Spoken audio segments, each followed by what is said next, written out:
Días, mi nombre es Juan Carmona y les voy a hablar acerca de la fase de preparación o de investigación. Inicialmente debemos comentar que la fase de preparación e investigación da inicio al proceso penal, donde nosotros podemos notar la participación indudable del Ministerio Público como titular de la acción penal, de acuerdo al artículo 285 número 3 de la Constitución Nacional y el artículo número 24 del Código Orgánico Procesal Penal, en el cual se establece específicamente que el titular de la acción penal se encargará de dirigir y controlar las investigaciones penales a los efectos de ordenar a los cuerpos de investigación la realización o práctica de diligencias investigativas útiles, necesarias y pertinentes que nos permitan en sí dilucidar esos elementos de convicción en búsqueda de la verdad. Específicamente este vendría siendo el objeto principal de la fase preparatoria. También debemos entender que la investigación penal realizada por el fiscal del Ministerio Público tiene que tener como propósito indagar las circunstancias de modo, tiempo y lugar del hecho. Es decir, determinar cómo, dónde y cuándo fue el hecho punible a los efectos de utilizar esos criterios como fundamento del acto conclusivo de la acusación. De acuerdo a la sentencia 388 del 6 de noviembre del 2013 de la Sala de Casación Penal, se establece que la fase preparatoria de investigación tiene como fin la realización de diligencias investigativas que nos permitan establecer si existen o no razones suficientes para realizar una acusación contra un sujeto y solicitar su enjuiciamiento, o para solicitar el sobreseimiento o archivo de la causa. Hay que tener en consideración que el propósito o finalidad esencial de la fase preparatoria es la preparación del juicio oral y público por medio de la investigación de los hechos en búsqueda de la verdad, recabando todos esos elementos de convicción que nos permitan formar una acusación o para ayudar a la defensa del acusado. Hay que tener en cuenta que todos los elementos o hechos recabados dentro de la fase preparatoria deben servir como complemento para establecer la culpabilidad o exculpar al sujeto imputado. También, para concluir este aspecto, hay que tener en consideración que todos los elementos recabados dentro de esta fase se introducirán como medios probatorios en la fase intermedia, siendo esta la única posibilidad de introducir estos elementos, salvo las excepciones establecidas propiamente en el Código Orgánico Procesal Penal, como es el caso de las pruebas complementarias. Ahora, partiendo de las funciones de la fase preparatoria, debemos determinar que se abarcan dos criterios esenciales, que vendrían siendo la existencia o no de un hecho punible y los elementos de convicción que determinan la participación de un sujeto como autor o partícipe. En ello debemos establecer que el elemento principal de estos dos criterios es la existencia de un delito. ¿Y cómo sabemos específicamente si una conducta realizada por un sujeto constituye un delito? Para ello debemos preguntarnos si el hecho denunciado constituye un delito, si es un hecho antijurídico, típico y culpable y que se le puede atribuir a una persona. Porque no solamente basta que un sujeto denuncie un hecho que él considera como un delito, sino que plenamente hay que determinar que ese elemento constituye un hecho punible para que verdaderamente actúe la acción del Ministerio Público a los efectos de realizar las pertinentes investigaciones. Buenos días, mi nombre es Eva La Cruz y continuando con el punto anterior, ahora a mí me corresponde hablar acerca de cuál es el alcance de la fase preparatoria y qué significa el control judicial dentro de la misma. Los artículos 262 y 263 del Código Orgánico Procesal Penal delimitan la acción del Ministerio Público durante esta primera fase. Ya sabemos que él es el que se encarga de dirigir la fase y de llevar a cabo todos los procesos necesarios para llegar a una audiencia oral y pública, que es la tercera fase. Claro, esto solamente se va a poder hacer en el caso de que, como acto conclusivo de la primera fase, se dé una acusación formal por parte del Ministerio Público. Por lo tanto, la acción del Ministerio Público durante esta primera fase se circunscribirá únicamente a hallar la verdad de los hechos a través de los elementos de convicción. Esto quiere decir que el Ministerio Público va a verificar si se cometió un delito o no, y en el caso de ser afirmativo, quién lo cometió. Y para esto va a poder utilizar la inspección de vehículos, la inspección de personas, registros, allanamientos, reconocimientos de imputados y cualquier otro que considere pertinente. Ahora, el Ministerio Público no solamente se va a limitar a buscar los elementos de convicción necesarios para inculpar al acusado, sino también para exculparlo. Y esto puede sonar contradictorio, pero puede suceder, por ejemplo, en un caso en donde el Ministerio Público se dé cuenta de que sí, efectivamente se cometió un delito, pero que no es el acusado que está siendo procesado el que lo cometió. Por lo tanto, esta información la va a incorporar a través de elementos de convicción.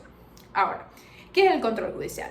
Este está regulado en el artículo 264 del COP y es una institución del derecho procesal penal cuya naturaleza jurídica radica en que los jueces de esta primera fase, es decir, los jueces de control, deben ceñirse a los principios, garantías y derechos que se encuentran en la Constitución, en el COP y en los tratados, pactos o acuerdos internacionales. En el ejercicio del control judicial, el juez de control va a poder pedir la prueba anticipada, va a poder resolver las excepciones como por ejemplo una cuestión prejudicial o cuando no haya competencia para el tribunal, así como también va a poder otorgar autorizaciones y escuchar las peticiones de las partes. Se le llama juez de control a este juez debido a que su labor principal va a ser controlar las actuaciones de los sujetos procesales intervinientes, es decir, del fiscal del Ministerio Público, del acusado y su defensor y de la víctima si se encuentra presente. Recordemos que esta es una fase de investigación, por lo tanto no se sabe con certeza si el acusado cometió el delito, por lo que siempre hay que regirse por el debido proceso y la presunción de inocencia. Y finalmente, el juez de control en ejercicio de sus funciones va a poder llevar a cabo las audiencias de presentación, que son actos formales que siempre se cumplen cuando llega una persona que es detenida por presuntamente haber cometido un delito. Buenos días, mi nombre es Juan Manuel Chacín y a continuación les explicaré acerca de cómo inicia la fase preparatoria en el proceso penal ordinario. Si bien esta fase preparatoria inicia en principio y de conformidad con el principio de oficialidad de las siguientes tres maneras: por investigación de oficio, por denuncia o por querella. Si bien la investigación de oficio en primer lugar es aquella que tiene lugar cuando las autoridades encargadas de perseguir el delito detectan por sus propios medios uno o varios hechos que constituyen caracteres del delito, es decir, que se topan con la propia noticia criminis. Esta puede ser por investigación del Ministerio Público o por investigación policial. Si bien la investigación del Ministerio Público está consagrada en el artículo 265 del COP, a establecer que el Ministerio Público, cuando de cualquier modo tenga conocimiento de la comisión de un hecho punible, podrá disponer de la práctica de las diligencias necesarias para investigar y hacer constar su comisión.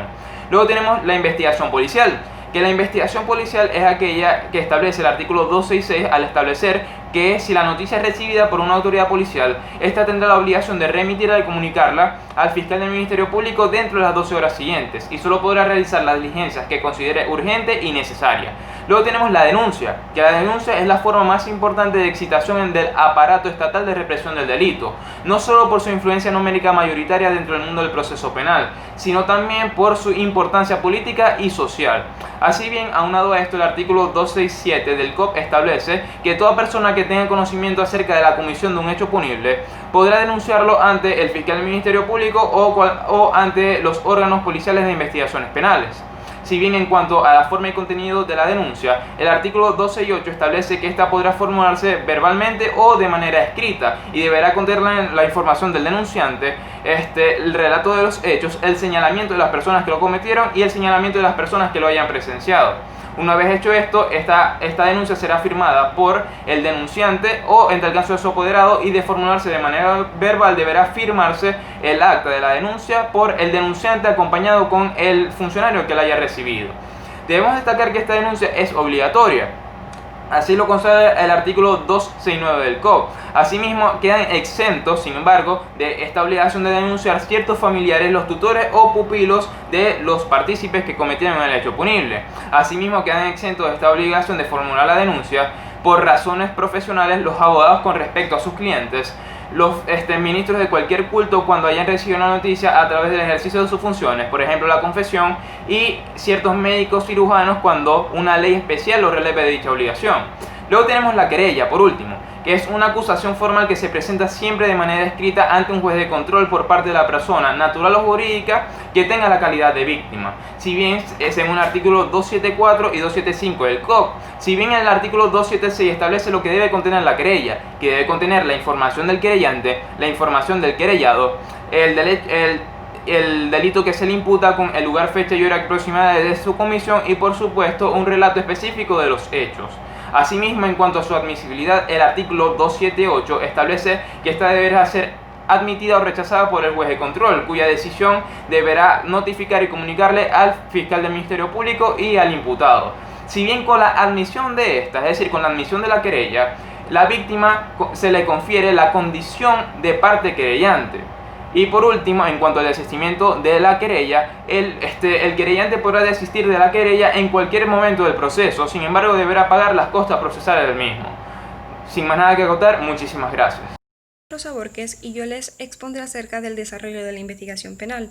La investigación penal involucra la inspección, el reconocimiento de personas, lugares o cosas, el levantamiento de cadáveres, el allanamiento y registro, así como también la identificación de testigos y personas que estén relacionadas o tengan conocimiento de los hechos. Si bien la naturaleza de la acusación es la oralidad, más sin embargo, las actuaciones que se realicen durante esta fase deberán constar en actas, que estarán reservadas a terceros, con la excepción de que el imputado, víctima o defensores, así como también los funcionarios que intervengan en la investigación y las personas que tengan conocimiento de las actuaciones, puedan acceder a estas para examinarlas. Por mandato de los artículos 285 y 286 del COP, tanto el imputado como la víctima o los defensores pueden solicitarle al Ministerio Público realice determinadas diligencias o actuaciones a modo de esclarecer los hechos. Asimismo, el Ministerio Público puede permitir la asistencia de estos mismos en el proceso de la investigación cuando lo considere útil. Esto por mandato de los artículos 287 y 288 del Código. El Ministerio Público puede realizar determinadas actuaciones, tales como la prueba anticipada, en la cual solicita al juez de control le tome la declaración a una determinada persona, pues se considera indispensable e irreproducible para la investigación. Esto procede cuando un obstáculo no permite que esta persona se presente en el juicio. Asimismo, el Ministerio Público puede exigir el suministro de información a particulares como a empresas, practicar a funcionarios determinadas investigaciones, como también solicitar al Tribunal de Control la conducción para que una determinada persona se presente ante el Ministerio Público para que lo puedan entrevistar. Todo esto por mandato de los artículos 289, 291 y 292 del COP. El Ministerio Público dará culminación a la fase preparatoria con las diligencias que considere necesarias para el caso. Transcurridos los 8 meses, el imputado o la víctima le puede solicitar al juez de control que se termine la fase de investigación y que se fije la audiencia. Asimismo, el Ministerio Público deberá presentar los actos conclusivos y, de no ser así, el juez ordenará la cesación inmediata de todas las medidas coercitivas que tengan el imputado o los imputados. Todo esto por mandato de los artículos 295 y 296 del COP. Asimismo, la investigación se puede reabrir cuando surjan nuevos elementos y cuando lo autorice el juez. Gracias. Buenos días, mi nombre es Luis Guerrero y yo les vengo a hablar sobre los actos conclusivos en la fase preparatoria o de investigación. CAFENATA define los actos conclusivos como aquella posible pronunciación del fiscal del Ministerio Público a los efectos de concluir con la investigación, paralizándola, concluir el proceso o incluso abrir campo a las nuevas pruebas que se establecerán durante el proceso. El primer acto conclusivo viene a ser el archivo fiscal, que está regulado en el artículo 197 del Código Orgánico Procesal Penal. Se habla de que esta es una especie de suerte procesal al estimar que es el fin del proceso, porque no existen las pruebas necesarias para solicitar la desestimación ni tampoco para imputar. Cabe destacar que con la aplicación del archivo fiscal no termina definitivamente la investigación, ya que esta puede ser reabierta por iniciativa propia del fiscal del Ministerio Público cuando existan nuevos elementos de comisión o incluso cuando la parte lo solicite ante el funcionario del Ministerio Público. Los requerimientos que debe contener el archivo fiscal es que debe contener la identificación del fiscal que determina el decreto de acto de archivo, las diligencias de investigación. La víctima, como sujeto del derecho procesal, tiene la capacidad y la facultad de acudir ante el Ministerio Público para solicitar que es revisión sobre las actuaciones que está haciendo el Ministerio Público. El segundo acto conclusivo viene a ser el sobrecimiento. El sobrecimiento está regulado en el artículo 300 hasta el 307 del Código Orgánico Procesal Penal y se habla de que esta es una firme resolución del órgano jurisdiccional en la fase intermedia, porque incluso cuando no está firme el jus puniendi, esta igual se dicta, esta tiene carácter de cosa juzgada. Las características que tiene el sobrecimiento es que es personal, que se dicta a favor de las personas y no de los hechos, tiene carácter de cosa juzgada, tiene un mismo efecto de una sentencia absolutoria, tiene un pronunciamiento judicial por cuanto le corresponde al órgano jurisdiccional dictarla, Y por último, que es recurrible. Esto quiere decir que cuando las víctimas no se sientan conformes con la decisión que se tomó, esta pueden volver a impugnarlo. Otra cosa, el último acto conclusivo que viene a ser es la acusación. La acusación está establecida en el artículo 308 del Código Orgánico Procesal Penal. La acusación viene a ser ese acto mediante el cual se establecen las medidas, los hechos punibles que ha cometido los responsables. El artículo 308 del Código Orgánico Procesal Penal establece que cuando el Ministerio Público estime que las pruebas de investigación presentadas fundamentan algo serio para el enjuiciamiento público del imputado o imputada, esta deberá presentarla ante el Tribunal de Control. Para que la acusación tenga una validez formal, deberá presentar una serie de requisitos para que el imputado tenga conocimiento acerca de los delitos que ha cometido y de la comisión y de los hechos punibles de la conducta que él tuvo. En primer lugar, se debe tener en cuenta que se deben establecer los datos que ayuden a identificar al imputado y el nombre o domicilio o residencia de su defensor. Debe establecerse la solicitud de enjuiciamiento del imputado, cuáles son las pruebas que se van a presentar durante el proceso, durante el juicio, y cuáles son la imputación que éste va a obtener en sí. O sea, cuáles pueden ser los beneficios que puede obtener y la condena que se le puede dictar. Gracias.